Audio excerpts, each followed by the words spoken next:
कोल्हापुरातील शनिवार पेठ इथं राहणाऱ्या प्रथमेश माळी यांनी घराचं बांधकाम सुरू केलंय. मात्र बांधकामात एक 76 वर्षांचं भलं मोठं औदुंबराचं झाड आडवं येत होतं.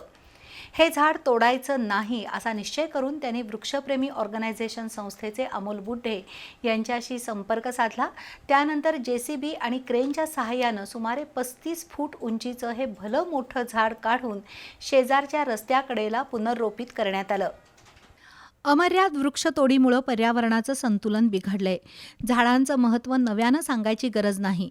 अशावेळी कोल्हापुरातील वृक्षप्रेमी ऑर्गनायझेशन झाडं जगवण्यासाठी प्रयत्न करतं.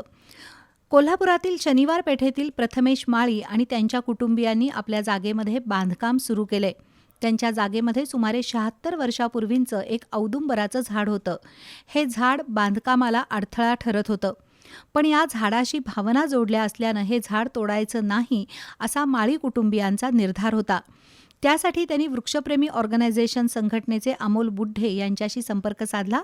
या झाडाचं पुनर्रोपण करावं अशी इच्छा त्यांनी व्यक्त केली. त्यानुसार JCBच्या सहाय्यानं झाडाच्या मुळाशी रिंगण खोदून मातीचा भाग ढिला केला. सुमारे 6 टन वजनाचं आणि 35 फूट उंचीचं झाड क्रेनच्या सहाय्यानं अलगद उचललं.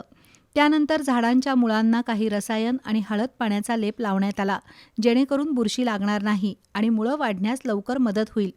त्यानंतर जवळच रस्त्याच्या कडेला या 76 वर्षाचं औदुंबराचं यशस्वी पुनर्रोपण करण्यात आलं. त्यासाठी वृक्षप्रेमी संस्थेचे अध्यक्ष अमोल बुढे, दत्ता माळी, प्रथमेश माळी, राजेश शिंदे, सचिन पोवार, अर्णव बुढे यांनी परिश्रम घेतले.